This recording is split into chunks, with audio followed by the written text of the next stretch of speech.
السلام علیکم۔ آج کے اس ایپیسوڈ میں خوش آمدید۔ آج اس ویڈیو میں ہم یہ ڈسکس کریں گے کہ اسلام بر صغیر میں کیسے آیا۔ آپ اکثر ویڈیوز اور سلیبس کی کتابوں میں دیکھتے ہیں کہ ہندوستان میں اسلام تب آیا جب محمد بن قاسم 712 عیسوی کے آس پاس ہندوستان آئے تھے۔ اسی طرح ہندوستان میں بتایا جاتا ہے کہ مسلمان تلوار اور بندوق کے زور پر ہندوستان آئے تھے۔ یہ مسلمان غیر ملکی حملہ آور ہیں، اس لیے ہندوستان سے اب مسلمانوں کو نکلنا ہوگا۔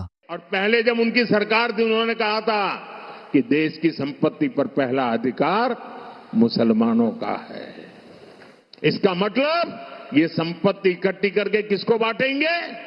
جن کے زیادہ بچے ہیں ان کو بانٹیں گے، گھسپیٹھیوں کو بانٹیں گے۔ آپ بھارت میں بیٹھے ہیں یا پاکستان میں، تھوڑی سی تحقیق سے آپ کو جواب مل جائے گا۔ کچھ تحقیق میں آپ کے ساتھ بھی شیئر کر دیتا ہوں جس سے آپ کو اس سوال کا جواب آسانی سے مل جائے گا۔ دراصل اسلام ہندوستان میں بہت ہی پہلے آ چکا تھا۔ اس کے ثبوت کے لیے آپ کو سب سے پہلے کچھ ایسے لوگوں سے ملواتے ہیں جو ہندو ہیں اور وہ خود کو حسینی برہمن کہتے ہیں۔ یہ حسینی برہمن نہ صرف ہندوستان میں ہیں بلکہ پاکستان میں بھی رہتے ہیں۔ آپ کو ان حسینی برہمن سے پوچھنا چاہیے کہ بھائی آپ اپنے آپ کو برہمن بھی کہتے ہیں اور حسینی بھی کہتے ہیں، تو یہ حسینی برہمن کیا ہے؟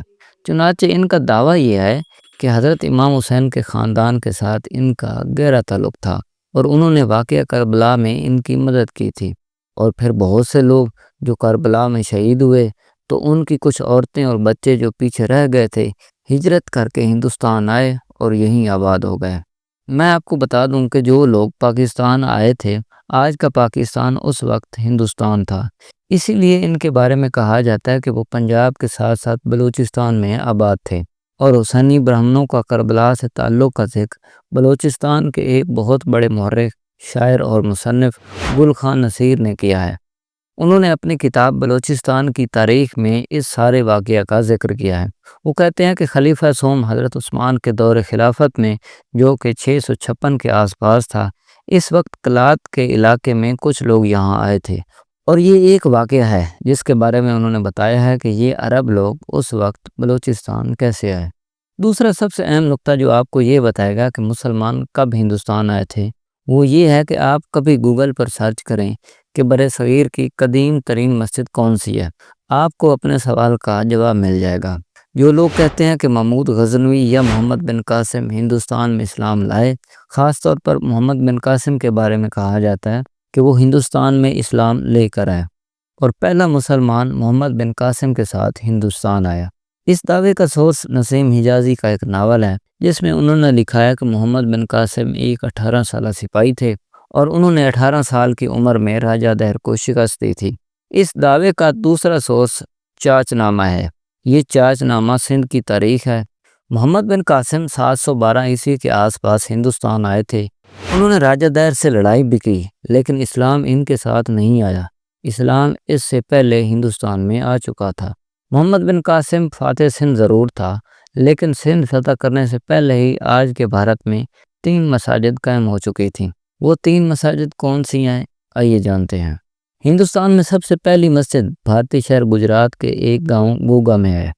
اس مسجد کو بروادا مسجد کہا جاتا ہے۔ کیا آپ جانتے ہیں کہ یہ مسجد کب قائم ہوئی؟ یہ مسجد 623 عیسوی میں قائم ہوئی۔ آپ کو پتہ ہوگا کہ حضور کی وفات 630 عیسوی میں ہوئی۔ یہ بروادا مسجد اب بھی موجود ہے۔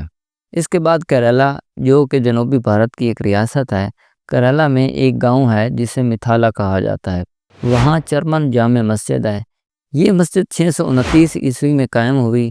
بعض لوگوں کا خیال ہے کہ یہ 643 عیسوی میں قائم ہوئی، لیکن زیادہ تر لوگوں کو کہنا ہے کہ یہ 629 عیسوی میں قائم ہوئی۔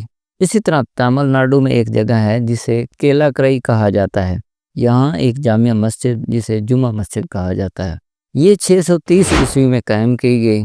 یہ ساری مساجد تقریباً حضور کی وفات سے پہلے کی ہیں۔ محمد بن قاسم 712 میں سندھ میں آئے، چنانچہ اگر ہندوستان میں پہلی مسجد 623 میں قائم ہوئی اور محمد بن قاسم 712 میں آئے، تو اس کا مطلب یہ ہے کہ محمد بن قاسم کی آمد سے پہلے مسلمان یہاں آنا شروع ہو گئے تھے۔ گجرات، کیرالہ، تامل ناڈو میں یہ تینوں مساجد مسلمانوں نے حملہ کر کے قائم نہیں کی، بلکہ مسلمان تجارت کرتے تھے اور وہ غیر ملکی بحری جہازوں اور بڑی کشتیوں کے ذریعے آتے تھے۔ زیادہ تر وہ عمان کے راستے سے آتے تھے۔ ہندوستان کی جو سیلی پٹیاں ہیں وہ یہاں سے اترتے تھے اور یہاں کاروبار کرتے تھے۔ بتایا جاتا ہے کہ راجہ دہر جو کہ اس وقت سندھ کا حاکم تھا، اس کی سلطنت کی حدود میں ایک مسلمان قافلے پر لوٹ مار کی گئی اور انہیں قیدی کر لیا گیا۔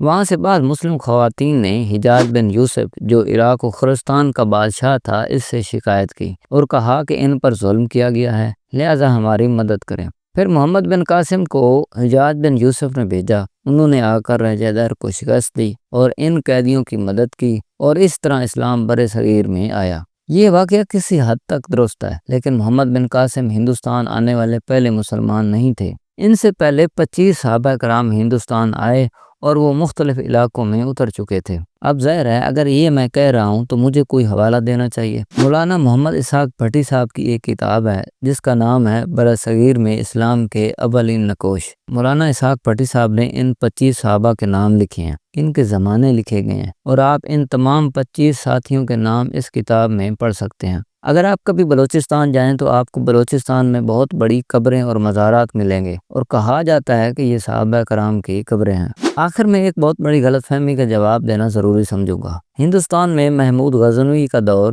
تقریباً 11ویں صدی عیسوی کا ہے۔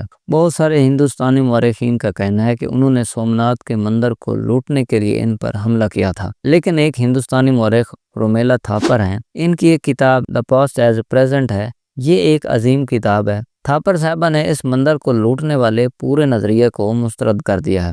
وہ کہتی ہیں کہ دراصل جب انگریزوں نے ہندوستان پر قبضہ کیا تو انہوں نے مسلمان اور ہندوؤں کو آپس میں لڑانے کے لیے اس طرح کے جھوٹ پھیلائے۔ اگر آپ رومیلا تھاپر صاحب کی یہ کتاب پڑھیں تو آپ کو پتہ چل جائے گا کہ اس وقت بھارت میں کافی سیاسی اور مذہبی تنظیموں نے مسلمانوں اور ہندوؤں کے درمیان بہت سی غلط فہمیاں پھیلائی ہیں تاکہ ان سے ان کی پارٹی کو فائدہ مل سکے۔